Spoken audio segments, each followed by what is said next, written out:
तेरा मंगल तेरा मंगल तेरा मंगल होए रे। नमो बुद्धाय साथियों। साथियों, मनुष्य के जीवन का सबसे बड़ा दुश्मन है अज्ञान, अविद्या। भगवान बुद्ध ने भी कहा है कि अविद्या का विनाश ही सुख का उदय है। महात्मा ज्योतिराव फुले ने भी कहा, विद्या बिना मति गई, मति बिना नीति गई, नीति बिना वित्त गया और शूद्रों का पतन हुआ। डॉक्टर बाबा साहब अम्बेडकर ने भी कहा कि शिक्षित बनो, संगठित बनो और संघर्ष करो। तो अज्ञान ही मनुष्य के जीवन का सबसे बड़ा दुश्मन है। उसका दुख का कारण ही उसकी अविद्या अज्ञान है। बुद्धिज्म की बात करें तो डॉक्टर बाबा साहब अम्बेडकर का जीवन जाति के विनाश, जाति विहीन, वर्ण विहीन समाज के निर्माण में डॉक्टर बाबा साहब अम्बेडकर ने अपना जीवन अर्पित कर दिया। और जब जाति का विनाश नहीं हो सका तो डॉक्टर बाबा साहब अम्बेडकर ने अपने समाज को अंधश्रद्धा पाखंड की दुनिया से निकालने का सोचा, जातिवाद से निकालने का सोचा।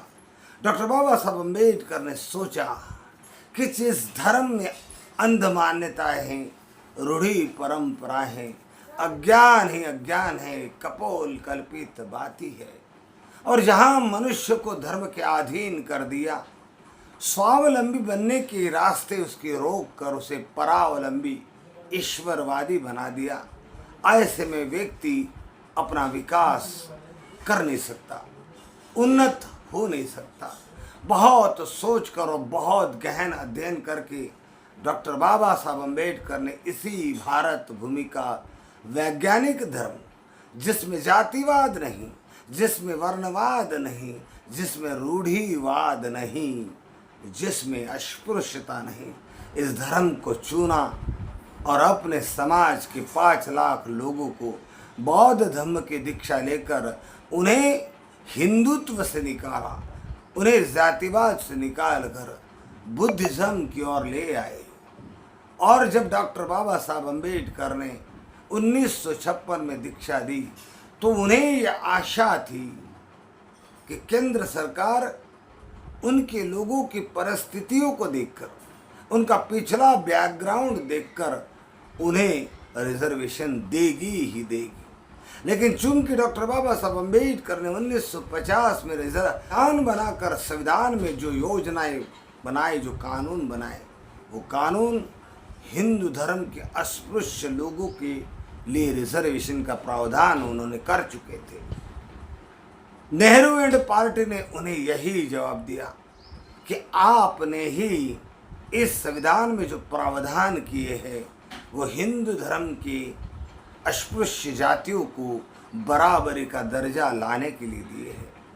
और चूंकि आप हिंदू धर्म से निकल गए, बौद्ध बन गए, तो बौद्ध धर्म तो जाति विहीन, वर्ण विहीन धर्म है, जहाँ जातियाँ नहीं है, जहाँ पाखंड नहीं है।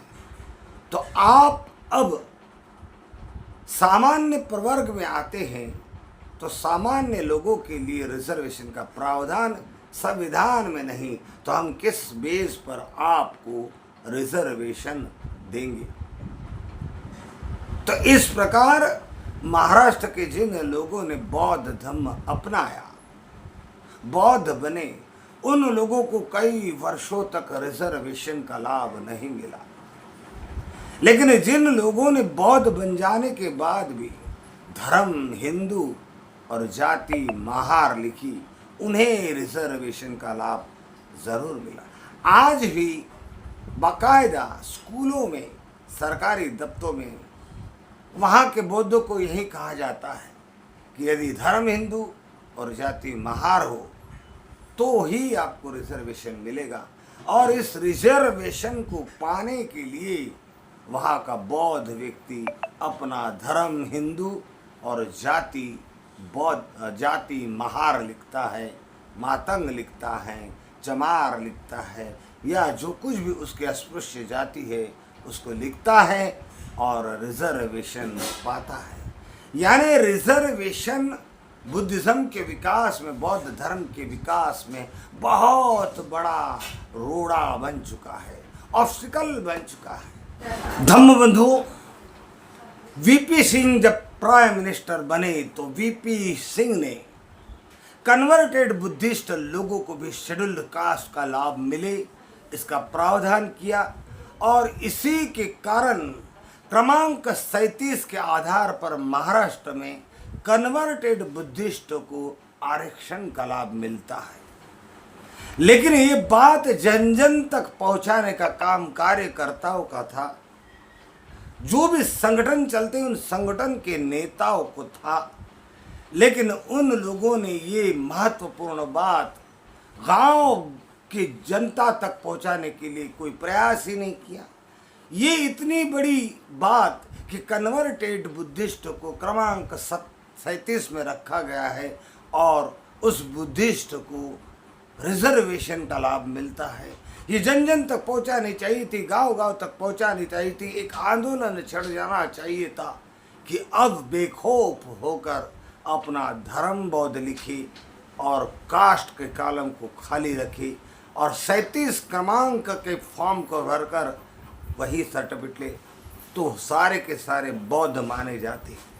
लेकिन ये बात आम जनता तक नहीं पहुंची और आम जनता जो गरीब है, शोषित है, आर्थिक टूटी हुई है, तिनके को सहारे की जरूरत पड़ती है और इसी कारण वे बेबस होकर स्कूलों में जब जाते तो स्कूलों के प्रिंसिपल भी समझाते कि नहीं, धर्म हिंदू लिखो, महार लिखो तो ही आरक्षण का लाभ मिले। इस तरह से डॉक्टर बाबा साहब अम्बेडकर के बौद्धमय भारत के आंदोलन को ख़त्म करने का महाराष्ट्र में पूरी तरह से प्रयास हुआ और हो रहा है। और जो कार्यकर्ता है जिनकी जिम्मेदारी बनती है कि जिस व्यक्ति ने, जिस विश्व विद्वान डॉक्टर बाबा साहब ने अपना जीवन जाति विहीन, वर्ण विहीन समाज के लिए अर्पित कर दिया, अगर डॉक्टर बाबा साहब अम्बेडकर को धर्म बौद्ध और जाति महार मंजूर होती और डॉक्टर बाबा साहब को जातिवाद मंजूर होता तो महाराष्ट्र के महारों को हिंदू धर्म से निकालते ही क्यों। डॉक्टर बाबा साहब अम्बेडकर को जातिवाद वर्णवाद पसंद नहीं था, इसलिए सारा जीवन जाति विहीन वर्णविहीन समाज बनाने के लिए अर्पित कर दिया। और आज उन्हीं के कार्यकर्ता, उन्हीं के लोग धर्म बौद्ध लिखो और जाति में महार लिखो ये कहकर लोगों में प्रचार करते हैं और लोग भी रिजर्वेशन का लाभ प्राप्त होता रहे इस लालच में आकर अपने वसूलों को बलि चढ़ा देते हैं, अपनी नैतिकता को दांव पर लगा देते हैं। तो रिजर्वेशन बौद्ध धर्म के विकास में बहुत बड़ा राड़ा बन चुका है, रोड़ा बन चुका है। केंद्र सरकार ने सिखों को, कन्वर्टेड सिखों को, और सिखों में जबकि जातिवाद था, पहले ही सिख धर्म के अस्पृश्य को सिख धर्म के नाम पर रिजर्वेशन दे डाला। बुद्धिस्ट लोगों को कई वर्षों तक नहीं मिला, लेकिन 1990 में जो प्रावधान हुआ उस प्रावधान में भारत में केंद्र सरकार के नौकरियों में बौद्ध को शेड्यूल्ड कास्ट का लाभ जायज हुआ। अगर केंद्र सरकार में नौकरियों में, शिक्षा में रिजर्वेशन का लाभ बौद्ध धर्म को मिलता है तो राज्य सरकार क्यों नहीं दे रही? और राज्य सरकार नहीं दे रही तो लोकतंत्र है, लोकतंत्र में आवाज़ उठाई जाती है, लोगों की मांग को पूरा किया जाता है। तो ये संघर्ष कि बुद्धिस्ट आज का जो बौद्ध है, जो पहले का हिंदू अस्पृश्य था, उसको अस्पृश्य बनाकर शोषित रखा, वंचित रखा, सत्ता से, शस्त्र से, विद्या से, राज सत्ता से, अर्थ से। तो अब उनको बराबरी में लाने के लिए, जातिवाद को ख़त्म करने के लिए वे बुद्धि धम्म अपना चुके हैं। उनके पिछले बैकग्राउंड को देखकर ही उनको रिजर्वेशन दिया जाए, इस मांग के लेकर जो संघर्ष करना चाहिए किसी ने नहीं किया। तो राज्य क्यों अलग अलग बातें कर रहे हैं और राज्य क्यों अलग अलग सर्कुलर निकाल कर लोगों को मूर्ख बना रहे हैं?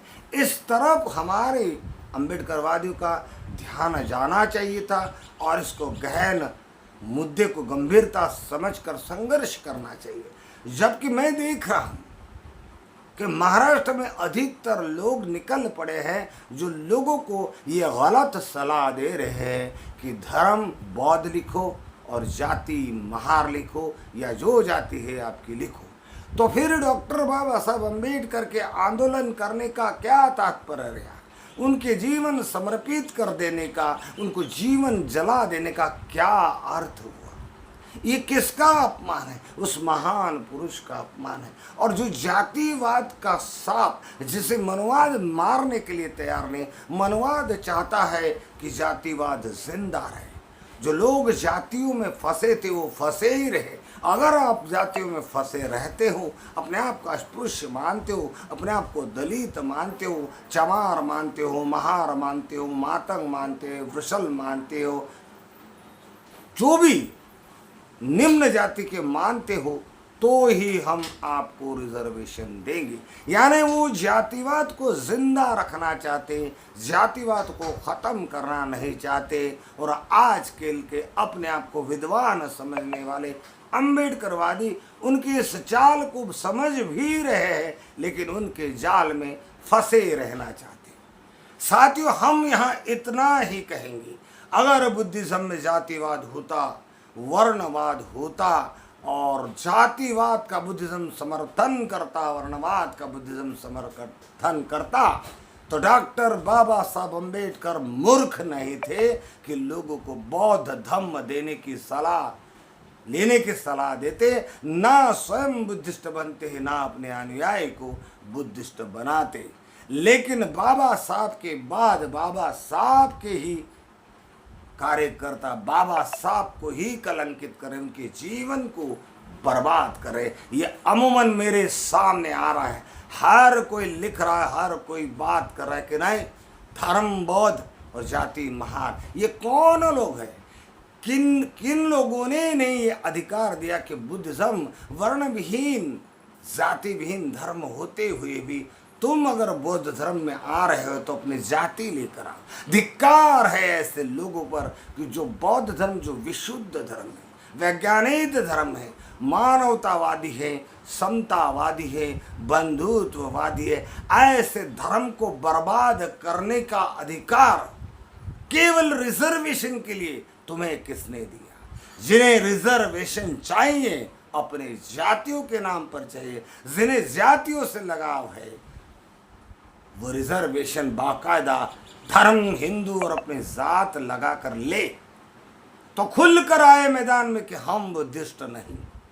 और जिन्हें बुद्धिज्म से लगाव है, जो चाहते हैं कि इस देश से वर्णवाद, जातिवाद खत्म हो, तो टैलेंट के आधार पर अपने अंदर इतनी क्षमता जगाएंगे, अपने अंदर इतना सामर्थ्य पैदा करेंगे कि उस सामर्थ्य के बल पर हम आर्थिक उन्नति कर देंगे और विशुद्ध बौद्ध धर्म बनकर बौद्ध धर्म को जिंदा रखेंगे। ऐसे बौद्ध धर्म को जिंदा रखने की कोई ज़रूरत नहीं जिसमें जाति की मिलावट है।